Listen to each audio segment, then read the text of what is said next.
What I'm going to do is basically tell you why we're doing this master plan, and then Chris and Tom.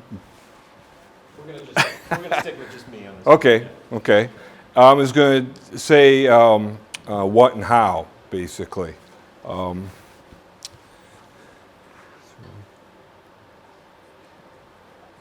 I'll give you the context, and then we'll talk a little bit more about what exactly we're doing and how we're doing that. Those that are familiar, and those that aren't, I'll try and orient you, but this is our main campus here. This is Howard Street, Stadium Drive here. This is our East Campus, which has Oakland Drive on the other side. And this is a section that is the impetus of our study, is this new district, which comprises about 25% of our main campus. So before we get to that portion, in 2000 we did a master plan for all our campuses and developed these fundamental plan concepts, and a number of them lead directly into the transportation master plan as well as this new development. And that is the wayfinding, obviously alternative forms of transportation, which are not pedestrian, by the way, okay? They're all the other things but pedestrian. Distribute parking, and preserve open space. We see these are strongly connected to where we're headed, and so the master plan is being a good guide for us as we proceed. So the main impetus of this is what was called for a long time our South Neighborhood Master Plan, or redevelopment.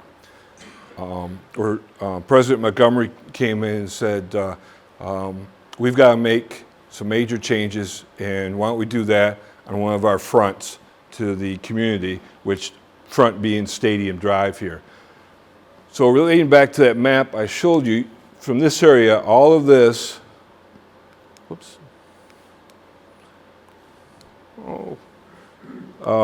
there we go, all the way, all that, redevelopment. Again, 25% of our campus, over $500 million potential investment. And what we saw was, okay, so we have all these new buildings, these new paths. We've got to think about how people are going to move through this part of our campus as well. And these are some of the things that we came up with through our master planning process. The South Neighborhood, which is now officially called the Hilltop Village or Development, and create a vibrant hub. This goes back to some of what you heard about the complete streets, pedestrian friendly, creating a density that where you have a lot of high contact spaces, mixed use on the main floors, and housing and less contact space on the upper floors, and creating higher density that actually gives us more green space. Goes back to the open space. This is what we call our view shed, which you'll be able to, when finished, be at Stadium Drive and look up and see our new student center. As I mentioned, we're talking over $500 million potential investment, $200 million of which, well, actually, in addition to, we've already started.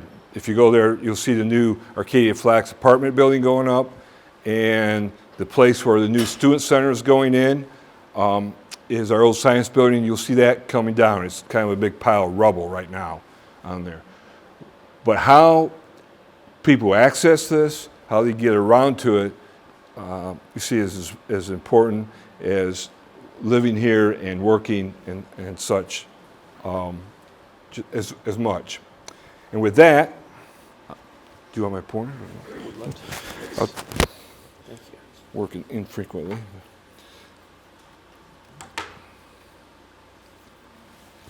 This is one of the reasons why we're just narrowing it to me, so we don't have to do two transitions.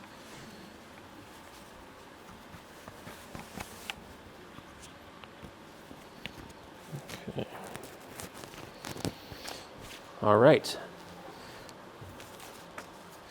So thank you. I'm Chris Bongorno. I'm with Nelson Nygaard. We do people first transportation planning, designing solutions for communities that meet their broader goals. And we were fortunate enough to be selected to do the transportation master plan for the university. As David alluded to, there was a lot of planning over the years that led to a clear need to focus on transportation and mobility solutions in a comprehensive fashion. And what we're working on now is identifying issues and opportunities that will lead to strategic and practical implementation measures that can be brought about by the university over the course of 10 years or so of investment. So when we do campus planning projects, really any community planning project, we always start with a phase of discovery and engagement. So in April and May of this year, we reached out to the broader campus community. We had a series of focus groups and open houses and workshops here on campus. The focus, I should say, is on the main campus, so Parkview doesn't really fit in precisely into where we're focusing. We had over 100 people participate in those open houses and focus groups, gave us a lot of feedback on what they want to see prioritized, where they see challenges and opportunities, preferences and behaviors. And we also dug in with our steering committee and some of the smaller focus groups on some of the more detailed and granular things that need to be solved, whether it comes down to financial implications of the decisions that are being made, structural, internal organizational things. But Metro was part of those conversations. It was great to have multiple public agency partners around the table as well. We also did a community survey. We received responses from about 850 campus affiliates. The faculty and staff response was by far the largest portion of the response, with about 70% of the overall number. Students, unfortunately, were a little bit less. Now, we were doing this during the final throes of a semester, April leading into May, so that could have led to some of the lower response rate from students, but about 21% there. And then others, including alumni and other community members, accounted for about 9% of the response rate. And what we heard, and this aligns too with what we heard from the steering committee along the way, is that this goal of a walking campus is shared by everyone, but it's still a work in progress. This is a campus that right now is really a drive-first campus, and sometimes it's even a drive-again campus. So one of the questions we asked in the survey was, how do you get around once you're on campus? And about 25% of respondents said they drive then to their next on-campus destination. The parking supply, which factors heavily into what we're looking at here, is ample, but the current system does not work well for all users. There's a strong desire, especially from students, to ride bicycles, scooters, and skateboards and other devices that I couldn't come up with on my own, but the campus and nearby infrastructure is not supportive, nor is the policy infrastructure. Accessibility for people with disabilities should be a key focus. That's something we heard quite a bit from respondents, whether in focus groups or the broader outreach. And we'll come back to that in the strategies. And that change is coming, as David mentioned. There's a big project, $500 million in investment coming in that quarter of the campus, and there's more, whether it be on campus or directly adjacent. And the community in general is very optimistic about what that means. So as part of the, we're cropped out a little bit here. As part of the analysis of existing conditions, we're looking at data. We have some data for home location of students, which is on the left, and employees on the right. And one of the findings here is that these first two rings are a half mile and 1 mile, and the third ring is 3 miles, the last is 5 miles. Student population is concentrated much more heavily in that 1 to 3 or half to 3 mile radius, whereas employees are scattered much more broadly across the metro region. And that impacts things like how you choose to commute to campus. We asked a question in the survey, so again, this is only 850 responses, but students tend to drive alone less than employees.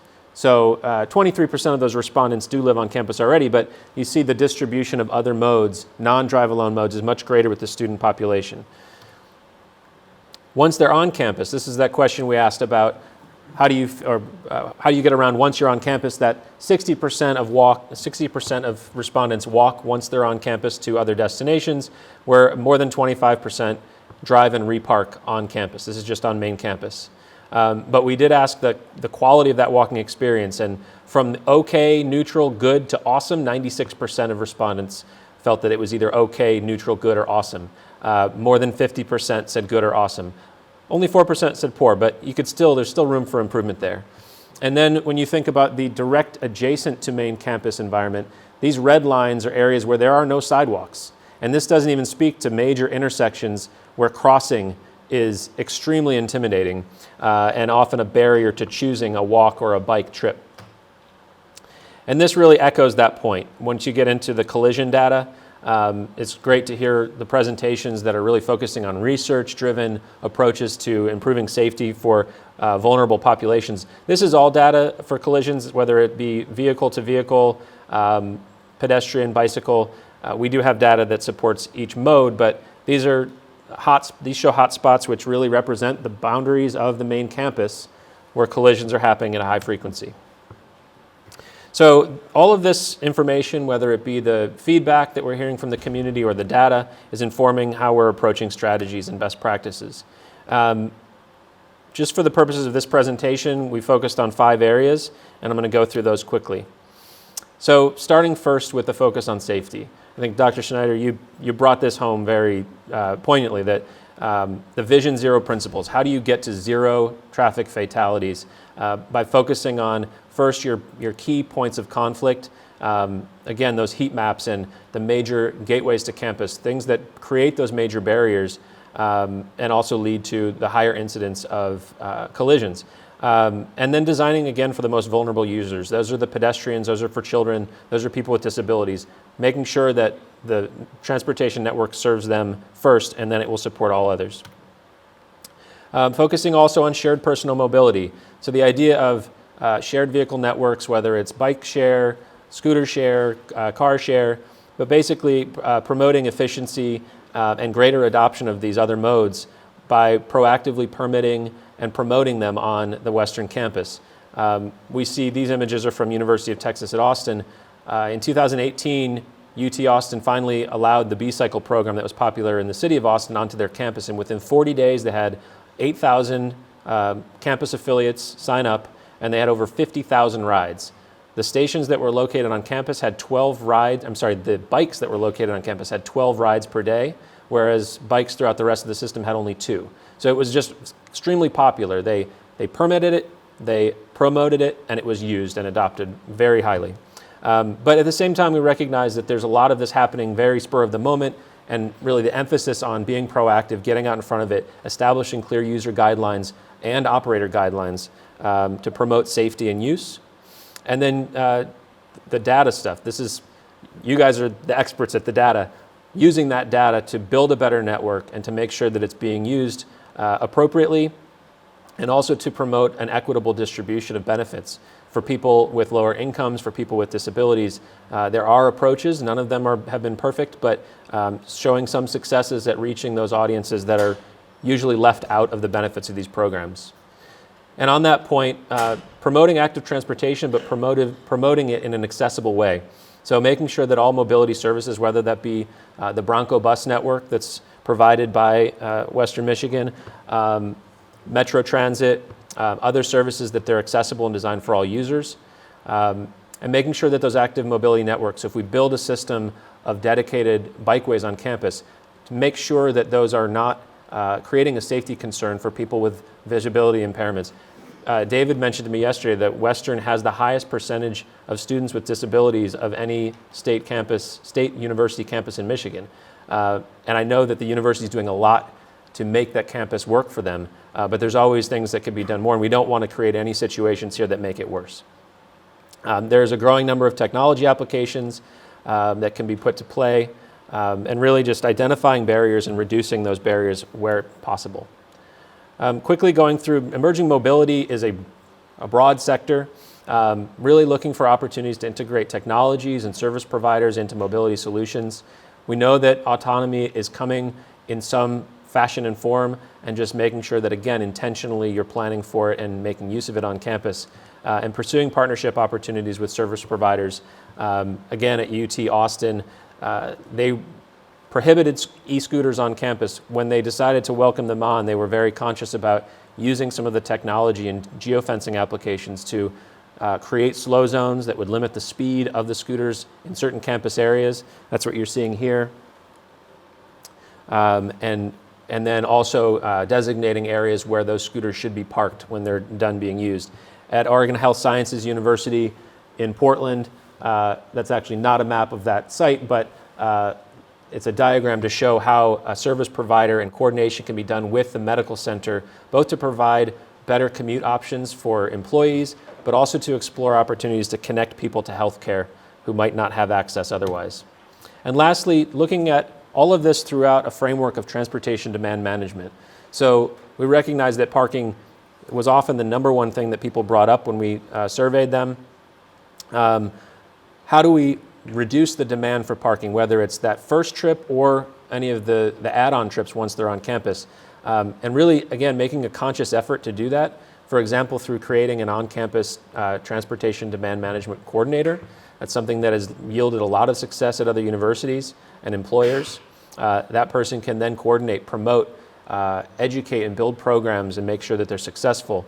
And offering incentives to choose non-drive-alone modes. Parking cash out is an idea that you basically give somebody a cash benefit for not bringing a car to your campus. Priority parking for high occupancy vehicles, subsidized transit passes, which Western is a best practice. You have all faculty, staff, and students have a free transit pass built into their ID card, which is great. And there's some other ideas, but basically it's promotion, it's incentives, it's communication, and it's building the infrastructure really to support it. And with that, I think, are we opening up to questions now, or do we want to do some of that at the table?